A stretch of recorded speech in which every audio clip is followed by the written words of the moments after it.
Charlie Kirk did not deserve to die. I don't want to give you the impression that I thought that this was justified in any manner, shape, or form at all. And if you're thinking about doing something like this, go get some help because you're mentally ill. Bruce Rivers, he's the criminal lawyer. Bruce Rivers, he's the criminal lawyer. Bruce Rivers, he's the criminal lawyer. And what he do? And it's gonna react to all the self-snitching. Hi, this is Bruce Rivers. Welcome to another episode of Criminal Lawyer Reacts. I'm Bruce Rivers, your board-certified criminal defense lawyer, to give you analysis, commentary, and all-around information that helps you in your daily pursuit of happiness. Today we're reacting to Charlie Kirk. As you know, Charlie Kirk was assassinated on the campus of the Utah Valley University, and this Tyler Robinson appears to be the person who did it, and we're going to get into all that and what it means, and I'm going to give you my opinion as to what you should be doing with this information and how you should treat your fellow citizens afterwards. But before we get to that, guess what Tyler Robinson really should have done before he did this? He should have gone to askalawyer.com. Had he gone to askalawyer.com, they would have told him it was not a good idea to assassinate anybody because you're going to give your life for somebody else's, and that's never a good thing, is it? Just because you're pissed off doesn't mean that you should take another life. Anyway, askalawyer.com is a very effective way for you to get legal advice from a living, breathing human being lawyer. And for $49, you can't go wrong. So if you have a dispute with your landlord, you've got a civil case coming up, somebody wants to sue you, whatever you've got in the wheelhouse, you can go to askalawyer.com and find all the answers. And if you're doing your own legal research or you're representing yourself, they have an AI component, so you can use that for all your legal research to figure out what exactly you need to do to move the ball down the field, as they say in a sports analogy. So go to askalawyer.com. They're quality folks, the same people that brought you e-sign and e-forms. So askalawyer.com. So we've all seen the video of Charlie getting shot, right? And I didn't agree with a damn thing that Charlie spoke about or stood for. Well, it doesn't matter whether I disagreed with him or not. It doesn't matter at all. What matters is we don't take out our political differences with a firearm. You just don't. I mean, Charlie, he was inflammatory. He could debate anybody and put you in your place, and and the thing about it is, there's room for conservatives, and there's room for liberals. There's room for everybody in this country, and that's the nice thing about this country is that we have freedom of speech. But what has Tyler done now? Tyler's daddy decided that he was going to turn him in. And the thing about it is, had you not done that, let's say Tyler's dad concealed this fact and concealed him after the fact and kept him hidden, Tyler's dad would be on the hook for aiding and abetting an offender after the fact. And on a capital crime, which is what this potentially could be or is, they have to find an aggravating factor. And one of the aggravating factors is that he was shot in a crowd and put others at risk. So that certainly could be an aggravating factor. We're not going to show the video of Charlie getting shot because it's gratuitous and we don't need to do that. But I think it's instructive to see where Tyler was and how this really could have been avoided. Do you remember the Trump shooting? I still am shocked that somebody was allowed to get on that rooftop. What do you need? All you need is a fucking drone. Okay, let's have a drone go up and surveil the area. Oh, wait, there's a sniper right over there. That's the danger of having these events outside. AOC and others, and some other conservatives have canceled their outdoor. So we've come across this 3D mock-up of the area, the mapping of Charlie Kirk's assassination. Now, I haven't seen this, but I've seen a lot of footage of the scene. So here we got a mock-up of the college, and you can see where all the people are. On Wednesday, September 10th, 2025, Charlie Kirk speaks at an event in Orem, Utah. It is at the Sorensen Center courtyard on the campus of Utah Valley University. The event, part of his American Comeback Tour, features his signature Prove Me Wrong debate format. A lot has been said about, some people have speculated, he must have had training, this and that. You know, I was talking to my brother. My brother's an avid hunter. I'm not a hunter. I'm just a regular Joe. I just don't like killing things unless they're trying to kill me first. So I guess I would be fine killing a bunny if the bunny was trying to, you know, chew on my neck. But it didn't take much to shoot about 150, 170 yards and with a high-power rifle, because with scopes and the conditions and everything, you know, you can go to a range and get proficient pretty darn quick with a firearm. Kirk is positioned at a table beneath a large tent. Students come up and have a chance to ask him a question and debate with him. Approximately 20 minutes into his presentation, an audience member identified as a student questions him about mass shootings. Do you know how many transgender Americans have been mass shooters over the last 10 years? Too many.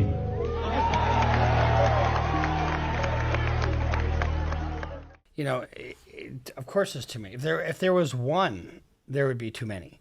But is this a transgender issue? I mean, I don't think so. Okay, now 5 is a lot, right? I'm gonna give you some credit. Do you know how many shooters there have been in America over the last 10 years? Kirk asks a question, but then it gets interrupted. Counting or not counting gang violence? Great. Oh my God. He fired one shot. So this wasn't a mass shooting. This was an assassination. Go, run! Oh! When Charlie is 18 years old, he speaks at a college.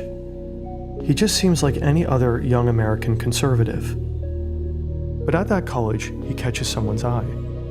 Will Montgomery sees that Charlie gets attention. While other conservative speakers are boring, young people listen to Charlie Kirk. A month later, in September 2012, he and the 18-year-old launched Turning Point USA. What Turning Point USA stands for, what we're trying to do is we're going into the high schools and the colleges to challenge these textbooks that publish flat out falsehoods and fallacies. It's a nonprofit organization established to promote conservative values, specifically among young Americans through high school and college campuses. I'm only 19 years old. I'm fighting this fight every single day. I get to go to college campuses, high schools. I debate professors. I debate socialists. It's not an immediate success, And mind you, I don't think he even graduated from college. but Turning Point steadily grows into something larger than Charlie. We'll probably recruit 4,000 to 5,000 new students, collect their data. It's a high-energy conference for us. It's a way to reward our best members that have been... They organize speeches with ever bigger conservative American thinkers. The young Charlie Kirk quickly becomes a fixture of the American political conservative landscape.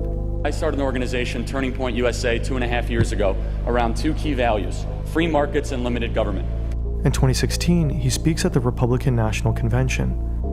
When Trump secures the Republican nomination, he and Turning Point embrace the MAGA movement. Charlie Kirk gets a direct line to the president. At the same time, he begins using modern media outlets as a way to spread his political message. But they're also a means for generating content that gets attention. And here's the thing. He's a bomb thrower, right? And by bomb thrower, I mean he challenges the closely held beliefs of a lot. And he uses invective to do that. He does it in a way, in my opinion anyway, that is not super respectful of either an alternative lifestyle or whatever. And he has his opinions, and those are just fine that he has those. But the thing about it is, in this day and age, people are turning to guns to solve their problems or to express their you know, like that Annunciation shooting. You know, the guy shot himself afterwards. Shoot yourself beforehand. You know, I mean, I'm not trying to advocate suicide or anything like that, but I mean, for crying out loud, don't create this havoc. So this Tyler Robinson, he gave his life for this. You know, he decided to exchange his life for the assassination of Charlie Kirk. He gave his life for the assassination of Charlie Kirk. He just did. You know, and was it worth it, Tyler?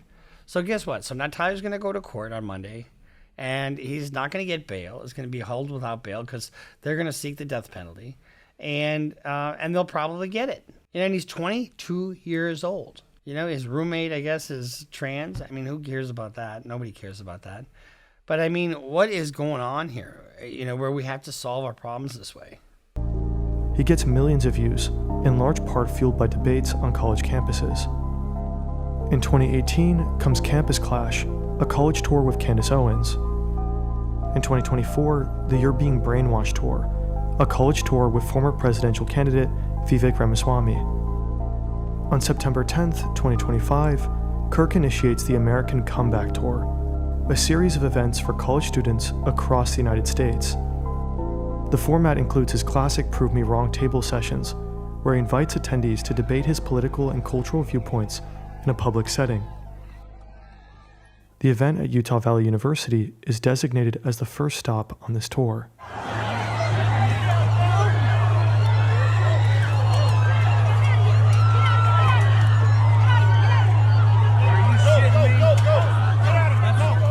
Eyewitness accounts describe hearing a loud bang. Go down and see the get closer. Are they like restricting you guys up here or what? Nah, it's too crowded. It's just there's just so much. Before we had a flag and we had it so it was positioned above the tent so it would be in the camera. They just moved. What was that? So you hear how loud that was? That was loud. And rumor has it was a 30-06, which is a deer rifle. I've shot one of those. And anybody that's a hunter knows what that does to an animal. And, you know, I mean, Mr. Kirk was dead upon getting hit. There's just no question about it. Holy shit! Holy shit! And the thing about it is when you're in an amphitheater setting like this, you don't know necessarily where the shot's coming from. You can kind of tell by where it hit Charlie, but you don't know from the sound where it's coming from. Immediately following the sound, Charlie Kirk's head jerks backwards. A significant volume of blood gushes from his neck. Although an autopsy is yet to be released, speculations state he is hit partially in his jugular and spine.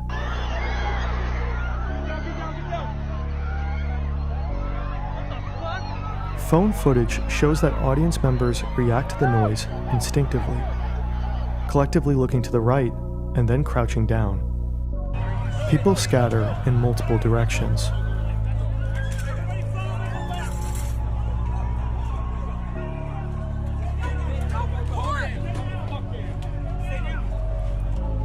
And I think about this. Married, 2 kids, up-and-coming future in the Republican Party and the conservative movement. It just shouldn't have happened. It just should not have happened.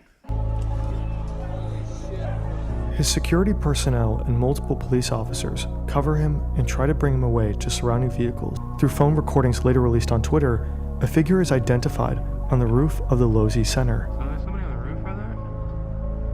Just saying? Now, it seems to me that he was up there for a while before this happened. And what is that all about? That's premeditation. Premeditation, first degree murder. No question about it. Saying? He just ran from, where's my finger? Well, from over there, ran in, and now he's right there. Just saying. So somebody sees him before he shoots, but doesn't do a thing about it. A building located approximately 200 yards or 180 meters from Kirk's position. It seems the shooter is lying in a prone position, shooting down with a clear view of his target. This individual is observed both prior to and following the shot, and is seen retreating from the rooftop. Based on these videos, the shooter is placed at a more accurate guesstimation of 100 to 120 meters from where Kirk is sitting. Presumably, the shooter escapes over the roof of the building after taking the shot. Charlie Kirk is carried to a police vehicle parked just behind the tent where he is speaking from. He's then transported to the local Timpanogos Regional Hospital. Initial reports indicate his condition is critical. Utah Valley University spokeswoman Ellen Trainer states that a suspect is in custody and it's not a student. Dare you! How dare you! How dare you! How dare you! How dare you! Kash Patel tweeted out, we got him, which was just, you didn't get him. I mean, it was so dumb to do that right away. But that's what happens when you're not, experienced. I'm sorry. I'm not sure exactly what happened. I mean, I think he might have said that I did it or something like that, taking responsibility for it, but it wasn't true. And when you report a false crime like that, especially in this kind of situation, you're going to get charged with falsely reporting a crime, among other things, creating a danger to others. Political figures begin to issue statements. President Donald Trump posts on Truth Social, calling for prayers for Charlie Kirk. Vice President J.D. Vance also expresses calls for prayer. Utah Governor Spencer Cox condemns the violence, as does California Governor Gavin Newsom and many other prominent political figures.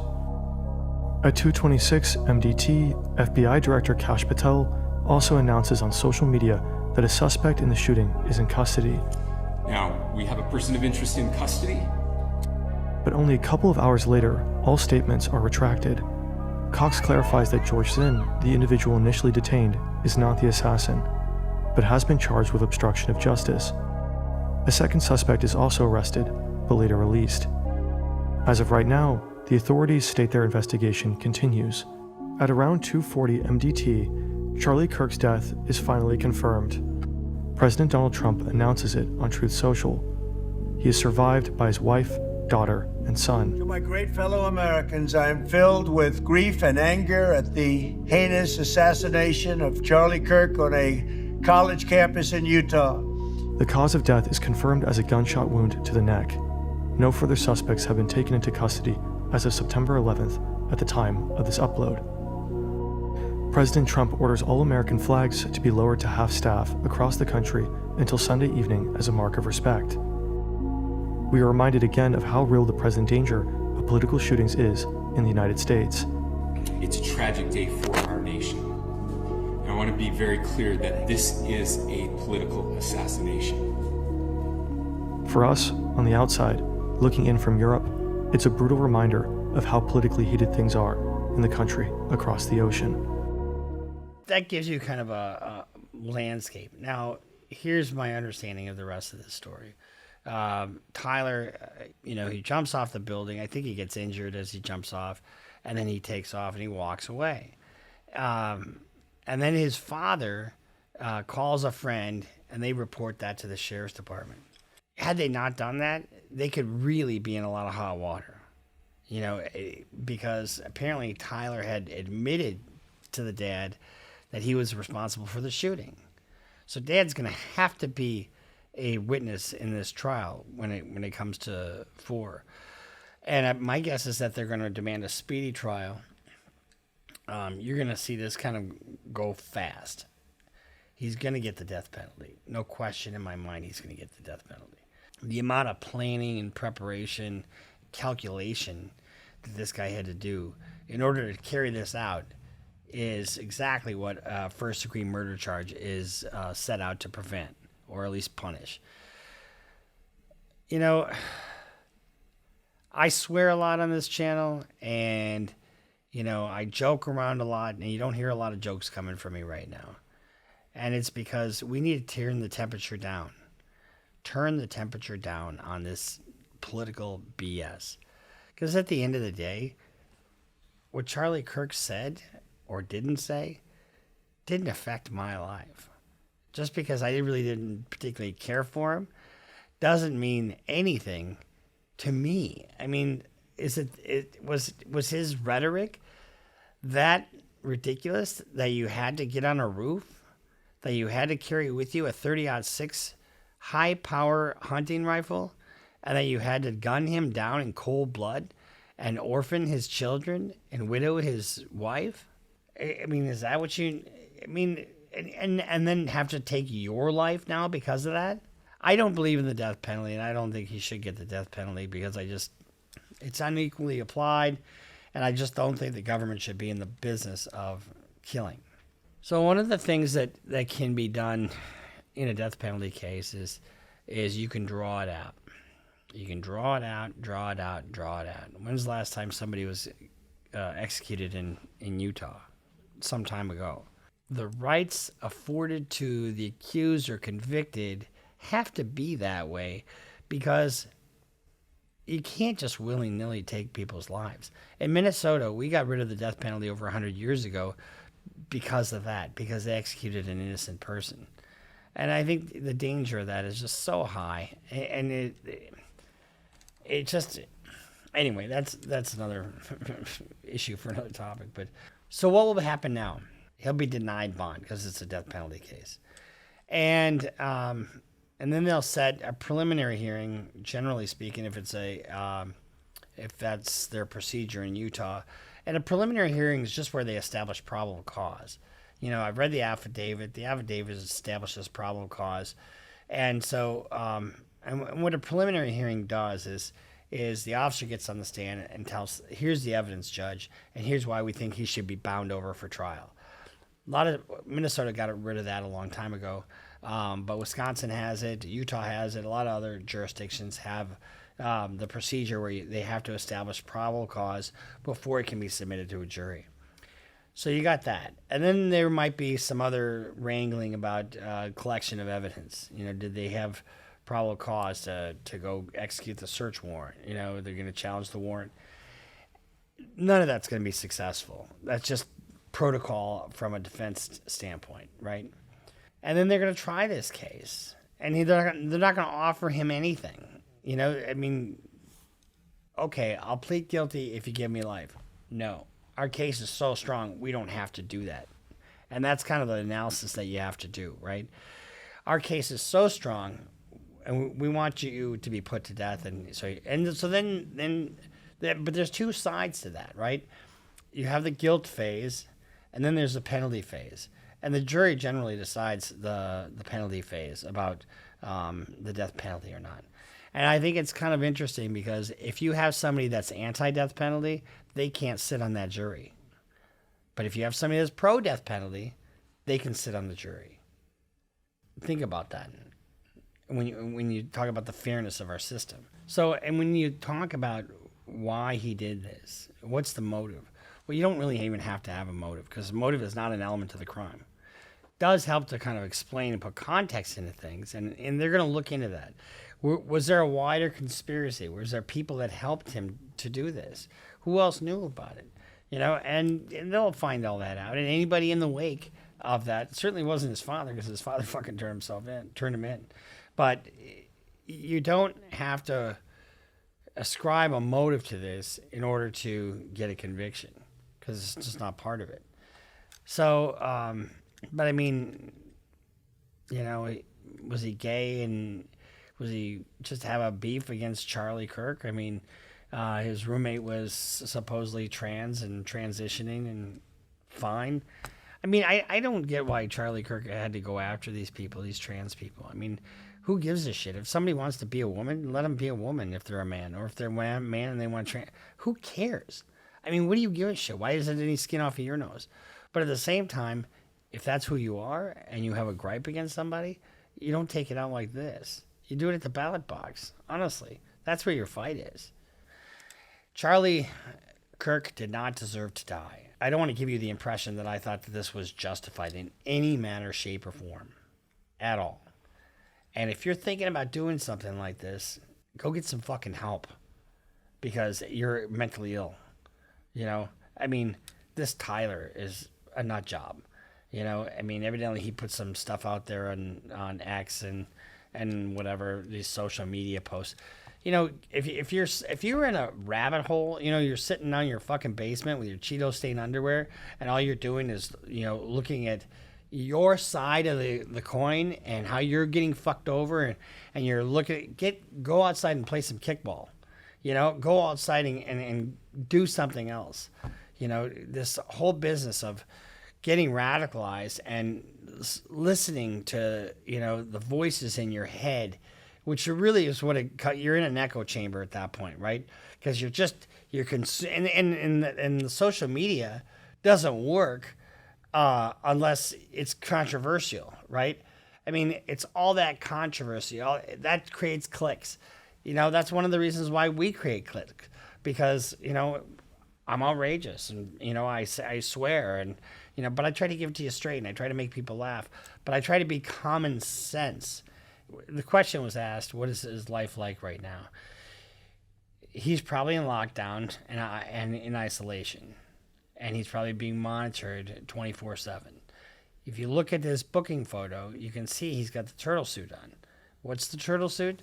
It's a suit to, so you can't hang yourself with your clothing. It is a Velcro suit that you can't take off, and you're naked underneath it. So all you have on is this turtle suit, and it's to prevent suicide. Is what it's designed to do. It's funny how they don't want him to kill himself, but they want to make sure that we do. As a people, I never understood that. His life is isolated, and he's there with his thoughts, and that's it. And cinder block walls, and a stainless steel toilet. The other question that was asked is, if he's not cooperating with law enforcement, how far can they push, to try to interrogate him? The minute he asks for a lawyer, it's got to cease. You have the right to a lawyer. Oh, I want a lawyer. Okay, see you later. Then they can't ask one more question. So if he's not cooperating, they can't reinitiate interrogation unless he says, "Hey, I want to talk." But my guess is that he's got a lawyer now, and his lawyer wouldn't allow that. No lawyer would with their assault. Anyway, I could go on and on and on, but the moral of the story is use your firearms for hunting or self-defense, but not to take people out, because we don't need that in our society. We just don't. And if you do, guess what? You're going to reap the rewards that you seek. And that's what's going on with Tyler right now. And now he fucked around, and now he's finding out. So we'll see you next time here at Criminal Lawyer Reacts. Make sure you subscribe. Go to CLRBruceRivers.com to get your merch, because Nick's really wants to upgrade to a bigger box. And make sure you follow us on Twitter, follow us on Facebook, and every other platform we're on out there. Sign up for a Patreon, and we'll see you next time here on Criminal Lawyer Reacts.